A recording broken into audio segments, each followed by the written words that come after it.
G'day and welcome to another video with Better Pics. Hope this finds everyone well and healthy. Very quick video today, just showing the process of creating and adding metadata to image files, and also just creating a new metadata template to help speed up your workflow. I'll be showing this process through Adobe Bridge. However, there are methods to do it through Adobe Lightroom, which I will be showing in a separate video.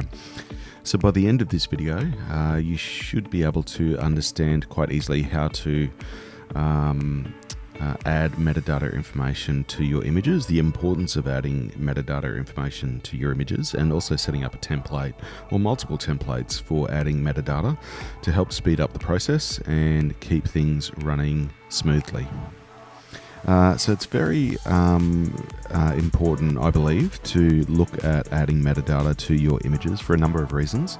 You're able to put in any essential information that you want to be included as part of that image. So if you're sending it out to clients or designers or anybody really, uploading it to a stock site or managing your own stock site, you have that information about the image stored within the image. And probably the two most critical pieces of information is information about the image file, so a description, keywords, any information that's relevant to the image to help search, to help the end viewer or user understand exactly what that image is all about, as well as your information, so information about who you are as the copyright holder, as well as any information about what you give permission for that image to be used for, how can anybody make edits to those images, a whole bunch of information that is relevant when you're putting images outside of your own internal storage systems where things can change. So really critical. It also helps you to be able to find images as well, obviously through keywords, and the search functions that are available, particularly in Adobe Bridge, allow you to be able to find those images super easily, as well as obviously on your own hard drives external to any Adobe software as well. So, you know, if you're managing a large library of images, then that can be really useful. Particularly if you go traveling, which I do a lot of, and you know, one trip, for example, I think I shot 15 or so odd thousand images. So once you start looking at, you know, libraries in the tens or even hundreds of thousands of images, it's important to have that information in there so you can find your content easily. All right. So as you can see, I've got 5 images selected here, and if we have a look over on the right hand side under what's called metadata and IPTC core, there's a whole bunch of entries there or options that can be entered, and you can see at the moment there's really nothing that's actually entered into those. There's also a tab here, keywords, but I would actually stick to the metadata tab because that gives you the information or the options that are most relevant for most publishers. Now, please keep in mind that if you are sending images to a media outlet or to a stock website, they will often have their own templates or recommended entry fields that you need to fill out. So just be sure to check those as well. I work with an agency that handles the licensing of my images, and they have very specific needs and requirements around the metadata that's entered into images. I also manage my own stock site, which I have a template for, and that allows me to quickly and easily have images with the metadata that I want specifically to be there for when they're uploaded to my own stock site. So it just makes it super easy.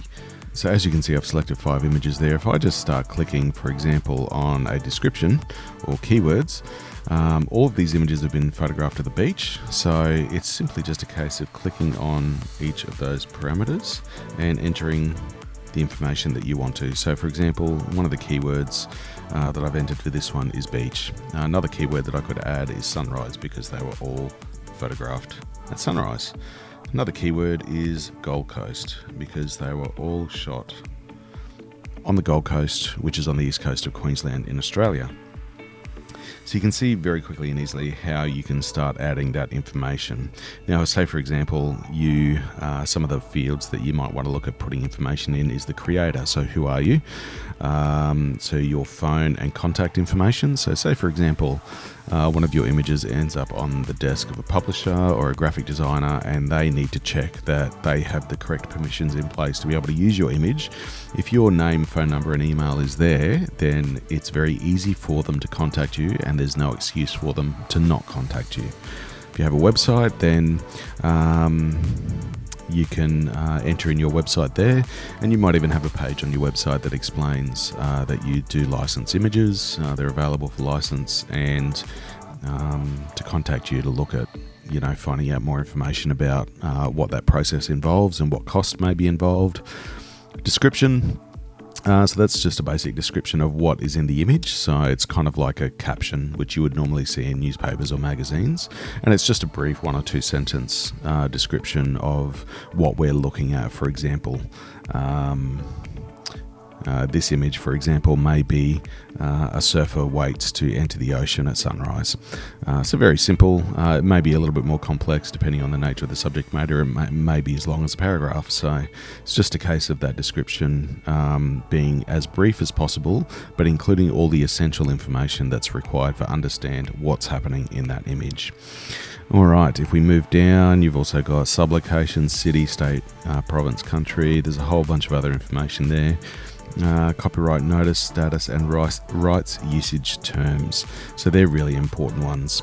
So you can manually enter all of that information in for each image, but as you can imagine, it would be very, very, very time consuming.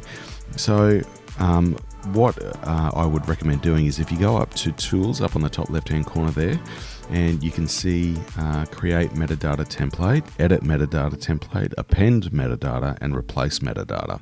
Now you can see that I've actually created some templates here, which I'm just going to actually apply one. So let me just pop that in, and you'll see that now there's a whole bunch of information that I've typed in that now appears in the metadata of all of those 5 files. And it's then just a case of adding in extra information for each of those files. You'll also notice that I've placed an asterisk in certain entry fields, and that's just a prompt for me to remember to make sure I fill out that field. Now, this is basically for my own stock site, and that information appears on the images on the website. And it's relevant information, for example, description, keywords, sublocation, city, state, province, and country, as well as copyright notice. Now, having that asterisk there, as I said, it just prompts me to go, yep, I need to put some information in there, rather than having to look through each of those options up and down the list. It's just a quick and easy way. Now, say for example, as I did earlier, where we have 5 images here, they were all shot at the beach, they were all shot at sunrise, they were all shot at the Gold Coast. With those 5 images selected, I can then enter in those keywords. Beach, separated by a comma of course, sunrise, comma, Gold Coast. Easy as. Now that entry into keywords with those 3 keywords there will be applied to all 5 of those images, and it will be saved into the raw file or into the sidecar file, which is the XMP file.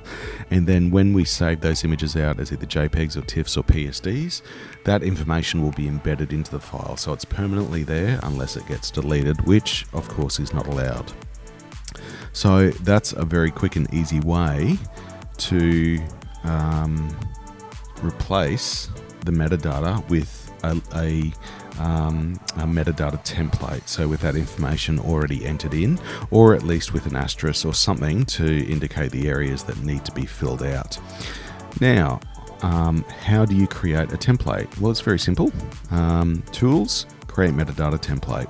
You've got the option up the top there for a title, the template name, which I would always recommend doing, because as you can see, depending on where my images are going, I may create a different template.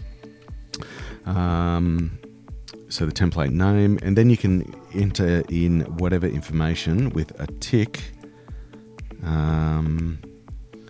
next to the field that you want to be included. So there's a whole bunch of options there, the same options that we saw down here in Bridge, and it just means that you can put all the relevant information in there. There's a lot of different options. I won't go through all of them today, but certainly go through and check them. But there's obviously, as I mentioned, the critical ones like your name, contact details, email, phone, website, description and keywords, location, and copyright status, I would say, are the most important ones to make sure you have.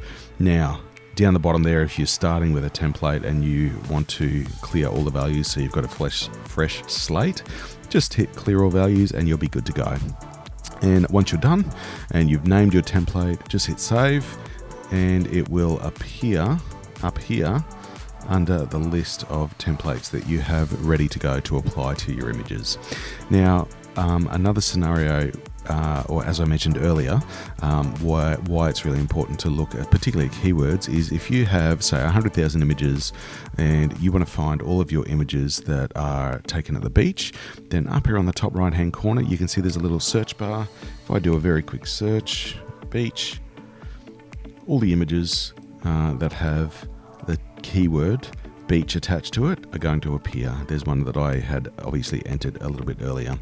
So there's a really handy way by entering the metadata to be able to find images quickly and easily. Now, entering metadata can be a little bit overwhelming and it is time consuming at first.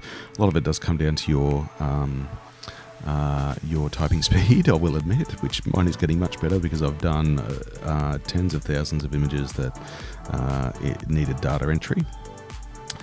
So you do get quicker, and obviously, you know, if you go out for the morning, you would take care of all of the common keywords initially, and then you would break it down to entering keywords to images individually.